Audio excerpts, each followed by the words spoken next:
You're fasting. Hours have passed since your last meal.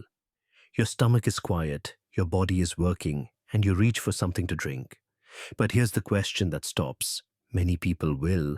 That drink support everything your body is doing right now? Or will it quietly undo all your progress? This is a question that confuses a lot of people. And honestly, there's so much conflicting information out there. Some people say coffee breaks your fast. Others say it's perfectly fine. Some drink diet soda because it has 0 calories. But is that really safe during a fast? Not all drinks are created equal when it comes to fasting. Some actually help your body burn more fat and clean out damaged cells faster. Others, even ones marketed as 0 calorie, can stop these benefits in their tracks without you even realizing it. Today we're going through exactly what you can and cannot drink during fasting. But more importantly, we're going to explain the science behind each one. By the end of this video, you won't just know what to drink. You'll understand why it matters so you can make smart decisions on your own. Before we dive in, a quick note: this is educational content, not medical advice. If you have health conditions, talk to your doctor before starting any fasting protocol. Alright, let's start with the foundation. Before we go through each type of drink one by one, you need to understand one basic principle. This principle is the key to everything. Once you understand it, you can evaluate any drink on your own. When you fast, the most important thing happening inside your body is that your insulin levels drop. Insulin is a hormone. Your pancreas releases it every time you eat, especially when you eat carbohydrates and protein. Here's how it works in simple terms. When insulin is high, your body is in storage mode. The energy from your food gets pushed into your cells. Fat stays locked in place in your fat tissue. Your body is busy processing and storing the food you just ate. It's not burning anything, it's saving. But when insulin drops low, and this happens when you stop eating for several hours, everything changes. Your body switches from storage mode to burning mode. It starts using stored energy. It begins pulling fat out of your fat cells and burning it for fuel. And it starts a process where your cells clean out damaged and broken parts, recycling them into useful components. This cellular cleanup is one of the most powerful benefits of fasting. So this is why fasting works. Low insulin equals fat burning plus cellular cleanup. These two things happen together when insulin stays low for extended periods. This is the metabolic state you're trying to achieve and maintain.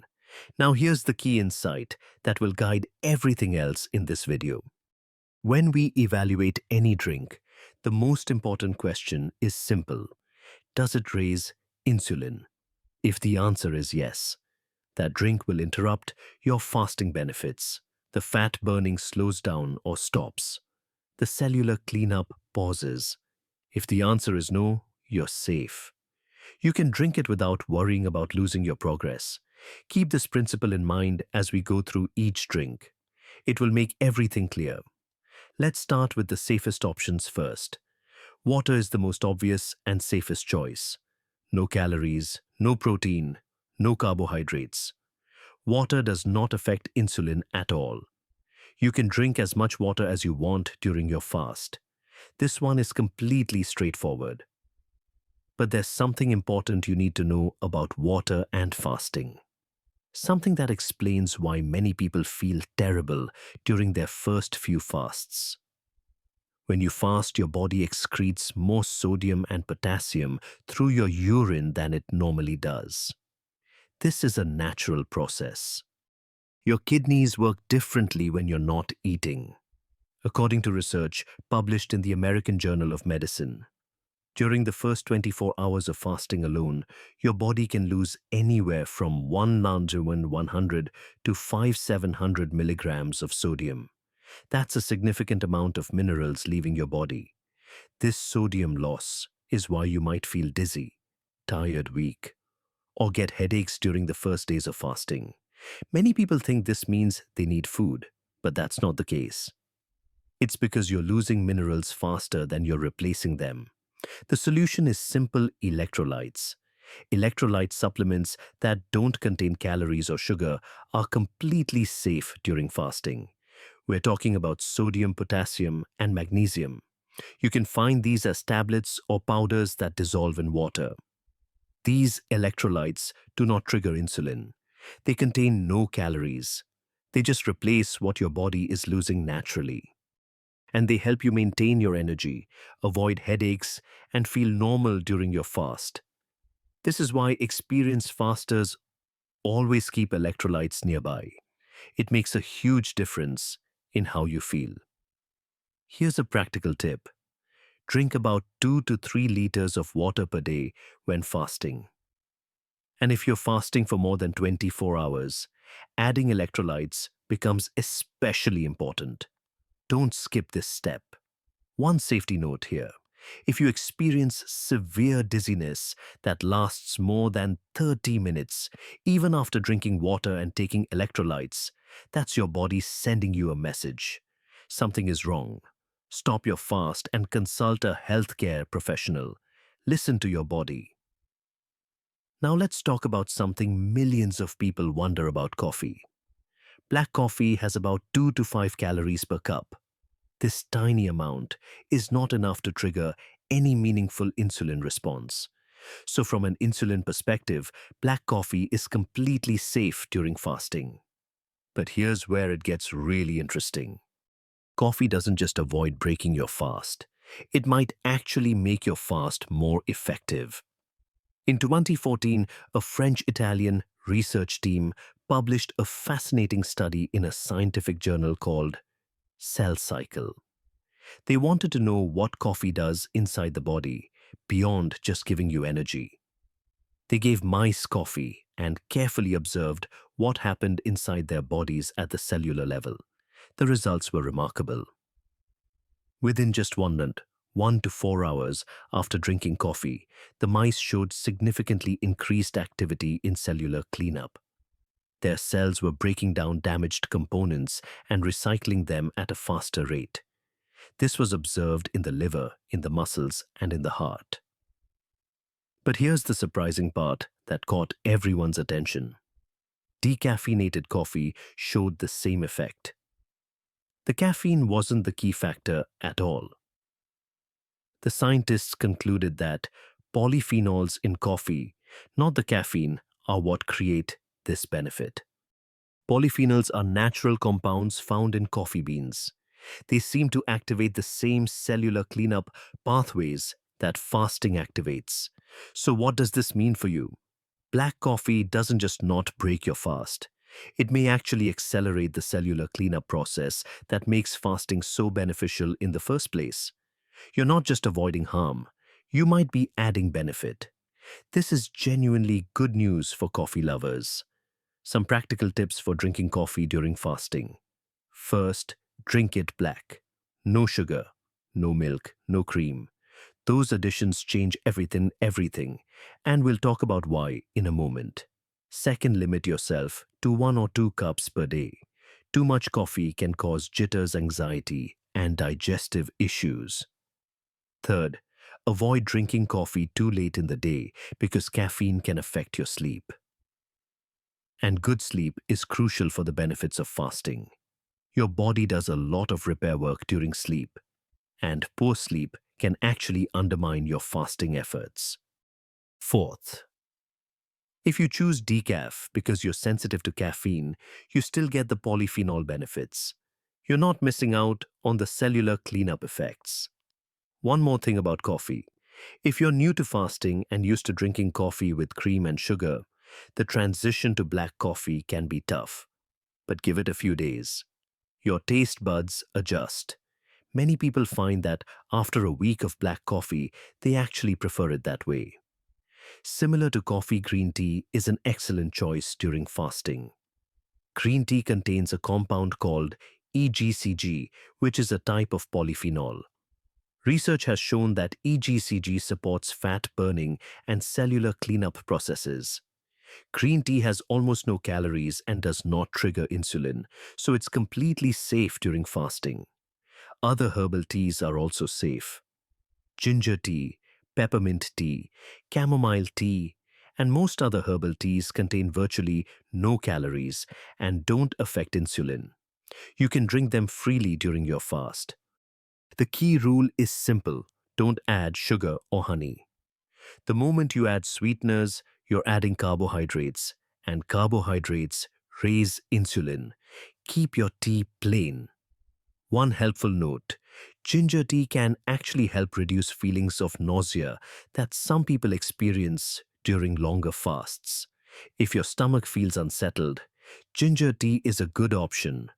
Apple cider vinegar is a slightly different choice, but it can be helpful during fasting. Apple cider vinegar contains acetic acid. This is the compound that gives vinegar its sour taste. And research has shown that acetic acid may help improve how your body responds to insulin. A comprehensive meta-analysis published in 2025 in a journal called Frontiers in Nutrition looked at multiple studies on apple cider vinegar. The conclusion was that apple cider vinegar reduced fasting blood sugar by about 22 milligrams per deciliter in patients with type 2 diabetes. This is a meaningful reduction that suggests apple cider vinegar may support blood sugar control. Apple cider vinegar has almost no calories, so it doesn't break your fast from an insulin perspective. Here's how to use it properly. Take 1 to 2 tablespoons and dilute it in a full glass of water. This is important because straight vinegar is harsh. Also use a straw when you drink it. Vinegar is acidic, and over time it can erode your tooth enamel. You can drink this mixture in the morning or any time during your fasting window. Now we come to an important section that surprises many people: diet soda and drinks with artificial sweeteners. Many people assume that 0 calories automatically means safe during fasting. The logic seems sound. No calories means no energy coming in. But the science tells a more complicated story. In 2014, a research team at the Weizmann Institute of Science in Israel published a groundbreaking study in the journal Nature. Nature is one of the most prestigious scientific journals in the world. The researchers gave mice common artificial sweeteners, including saccharin, sucralose, and aspartame, for 11 weeks. The result was alarming. The mice developed glucose intolerance. Their bodies became significantly worse at processing sugar compared to before the experiment. But here's the part that shocked the scientific community. The researchers took gut bacteria from the mice that had been drinking artificial sweeteners. Then they transplanted that bacteria into completely healthy mice that had never consumed any sweeteners. The result: the healthy mice also started developing blood sugar problems, just from receiving the gut bacteria from sweetener-consuming mice. This proved that artificial sweeteners were changing the composition of gut bacteria in a harmful way, and those changes in gut bacteria were causing the metabolic problems. The researchers went further. They tested this in humans. They had 7 healthy people consume saccharin for just 6 days. The result: 4 out of 7 people developed measurable disturbances in their blood sugar regulation. So what does this mean for fasting? Artificial sweeteners may not contain calories, but they affect your body in other ways. They can disrupt your gut bacteria. They can influence how your body processes sugar over time. These effects happen even when you're not eating sugar. The bottom line is clear. It's best to avoid diet soda and drinks with artificial sweeteners during fasting. 0 calories does not mean 0 impact. Your body is more complex than a simple calorie equation. Some researchers also believe that the sweet taste of artificial sweeteners triggers a response from your body. Your taste buds detect something sweet, and your body starts preparing for incoming calories. It releases certain signals. It gets ready to process food, but that food never arrives. This mismatch between expectation and reality may create confusion in your body's signaling systems over time. While more research is needed on this specific mechanism, it adds another reason to be cautious. Now let's cover things that definitely break your fast. There's no gray area with these. Alcohol. Your liver is the organ that produces ketones. Ketones are the fuel your body makes from fat when you're fasting. But when you drink alcohol, your liver has to stop what it's doing. Alcohol is toxic to your body, so your liver must prioritize processing it first. While your liver is dealing with alcohol, it completely stops producing ketones. Fat burning gets interrupted. Additionally, alcohol stresses your liver significantly. Bone broth. Many people think bone broth is safe during fasting because it's liquid, not solid food. This seems logical, but it's incorrect. Bone broth shum contains omeprazole, about 5 grams of protein per cup. That might not sound like much, but protein has a specific effect on your body. It activates a signal called mTOR. When mTOR is activated, it tells your cells to focus on building rather than cleaning. The cellular cleanup process requires mTOR to be turned off. But protein, even the relatively small amount in bone broth, turns mTOR back on. The cleanup stops. So bone broth definitely breaks your fast. Save it for your eating window where it can actually be beneficial. Fruit juice, regular soda, and coconut water all contain 11 to 16 grams of sugar per cup.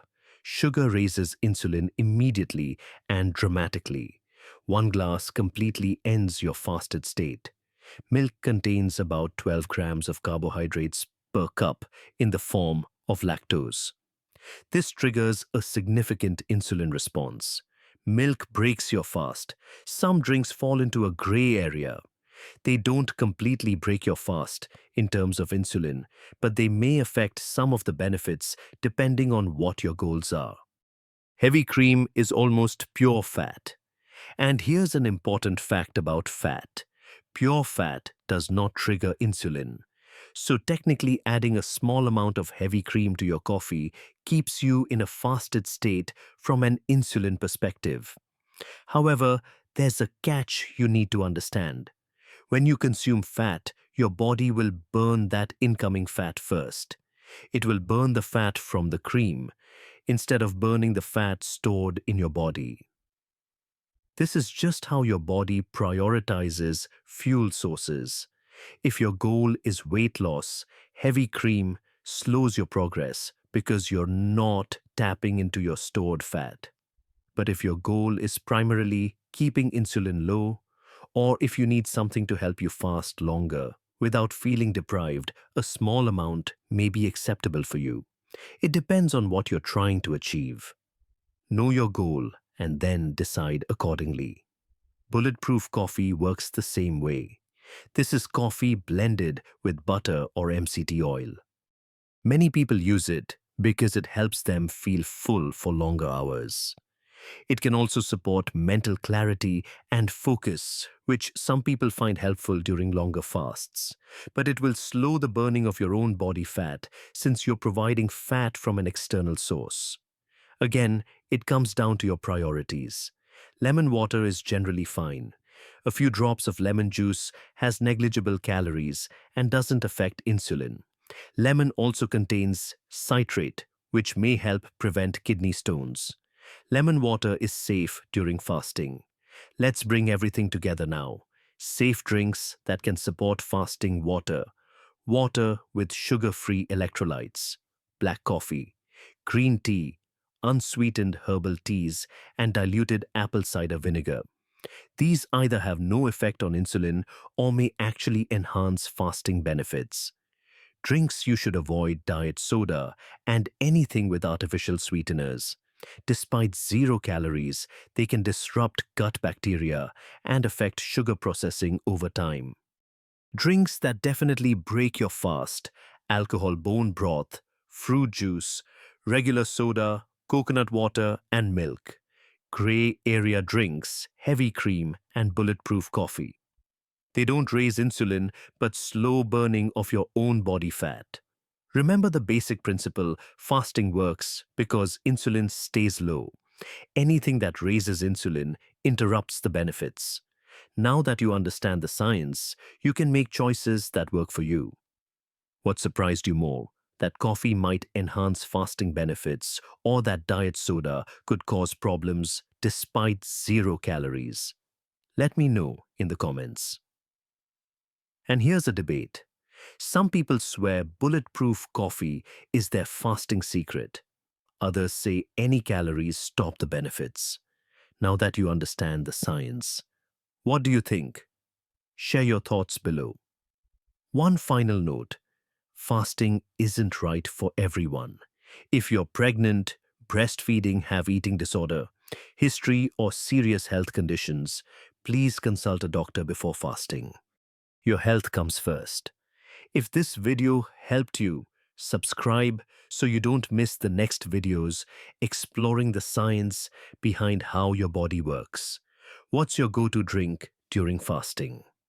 Drop it in the comments below.